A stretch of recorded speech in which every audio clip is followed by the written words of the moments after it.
किसी का उद्धार करो। हे धनुआधारी धनवंतर मेरे ऊपर उपकार करो।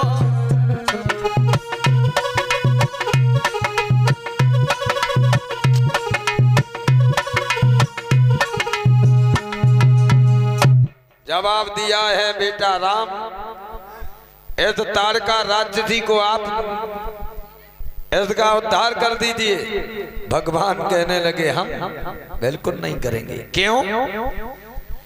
बोले अबलाओं के ऊपर हाथ उठाना हमारा कोई अधिकार नहीं है, बालकों के ऊपर संतों के ऊपर हाथ उठाने का कोई इजाजत नहीं, मैं मर्यादा के बंधन में बंधा हूं। विश्वामित्र कहने लगे अबला अबला नहीं होती है। क्यों? सुना, अबला सबला हुई जाती है जब अपनी सी पे आती है, और पल में ही सम्मान करे पल में अपमान कराती है।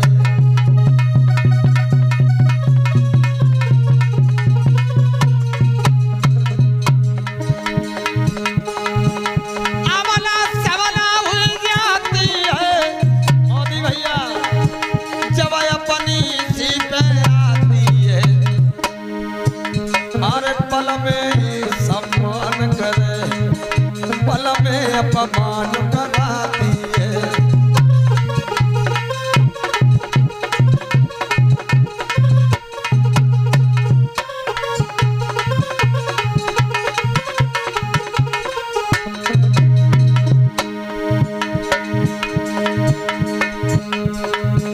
कभी कभी अबला भी सबला हो जाती है, पल में ही सम्मान पल में ही अपमान।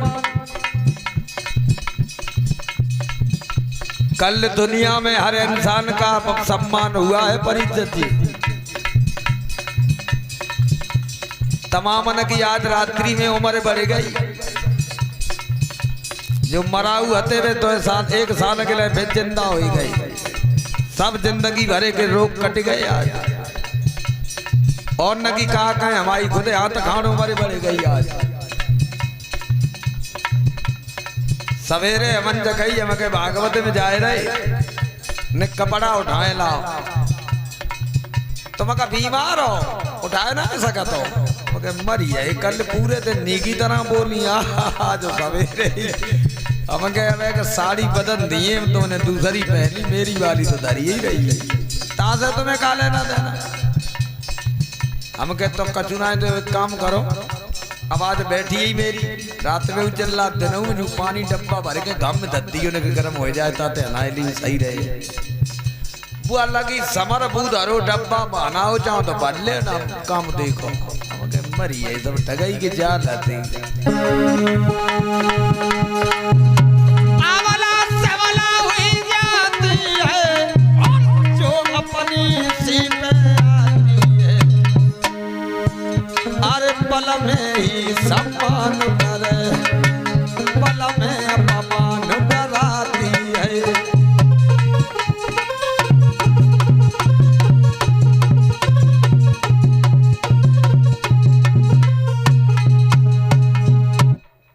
इधर में विश्वामित्र कहने लगे बेटा इसका वध कर दीजिए।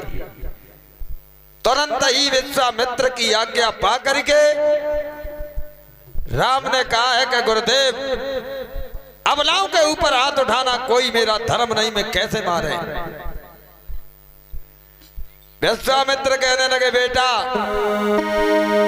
नारी में रूप अनेक भरे, एक रंगी नहीं बहुरंगी है, अरे ढके तो सब गुरी माँ को ढकेले नहीं नंगी की।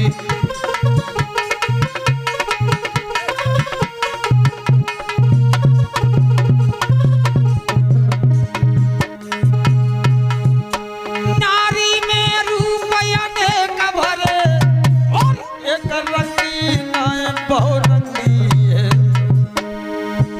अरे ढके तो सब गुरे माँ को ढकेले और नायन।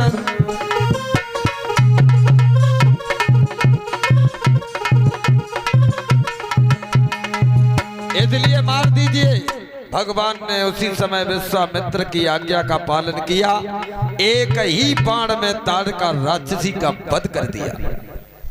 विश्वामित्र बड़े खुश भये, राम लक्ष्मण को लेकर के आजमगढ़ की ओर बढ़े। आजमगढ़ में जब पहुंच गए, रात भर तो विश्राम किया। अब यज्ञ की तैयारियां होने लगी, तब तक दिन और गुजर गए हैं। विश्वामित्र ने आजमगढ़ में अपना कब किया था यज्ञ? परीक्षित जी, आधे कुआर अमावस्या को ये यज्ञ शुरू हुआ था। ज्यादा दिन नहीं चला, मात्र 6 ही दिन चला। जैसे ही यज्ञ शुरू हुआ, स्वाहा स्वाहा की धुन सुन के राक्षस पर राक्षस आते हैं।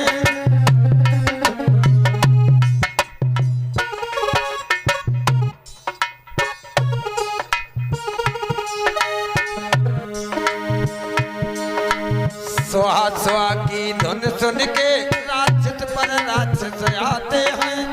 श्री राम के बाणों से वो धरनी में सो जाते हैं।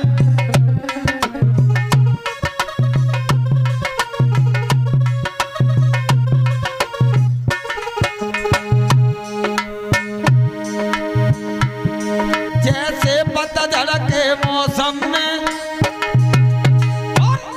वृक्षों से पत्ता झड़ते आए, त्यों ही श्री राम के बाणों से राक्षस पर राक्षस गिरते हैं।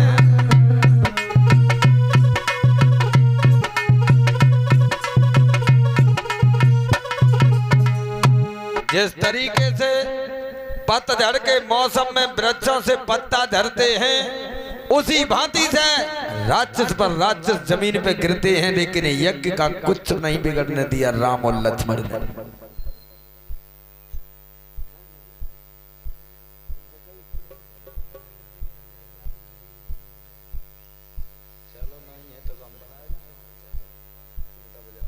भैया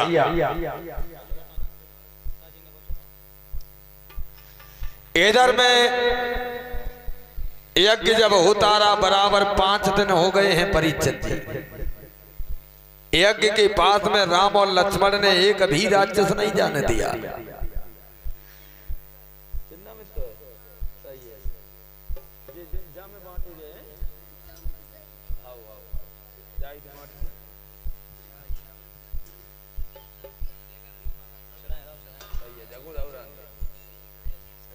भैया इधर में जैसे ही 6वां दिन हुआ, और नीचे गिरे ना, जैसे ही 6वां दिन हुआ है तो गाय का मांस लेकर के मामा मारीच जो था वो आकाश में मंडराने लगा यज्ञ में डालने की खातिर। सोच रहा है कि यज्ञ में मांस डाल देंगे गाय का तो ये विध्वंस हो जाएगा। किसी तरीके से लक्ष्मण ने देख लिया। अमोल भैया व्यवस्था झांकी की बना रहे या नहीं? कल बनाओगे? अभी कथा कट जाएगी तब। चलो आरती के बाद देखिए भैया। इधर में मेरे बंधुओं गाय का मांस लेकर के जब मामा मारीच आकाश में मंडराने लगा है विश्वामित्र के यज्ञ में डालने के लिए, लक्ष्मण ने देख लिया। राम से कहा है, भैया राम कहिए। मम्मा आ गए हैं। मम्मा? हाँ। कौन मामा? मारीच। कहाँ है? गाय का मांस लेकर के यज्ञ में डालने की खातिर आकाश में वो देखो मंडरा रहा है।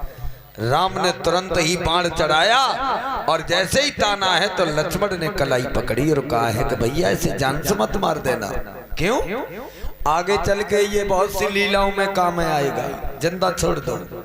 और फिर अबे उसने गलती नहीं की है, मारना भी उचित नहीं है। अगर यज्ञ में डाल देता तो मारना उचित है।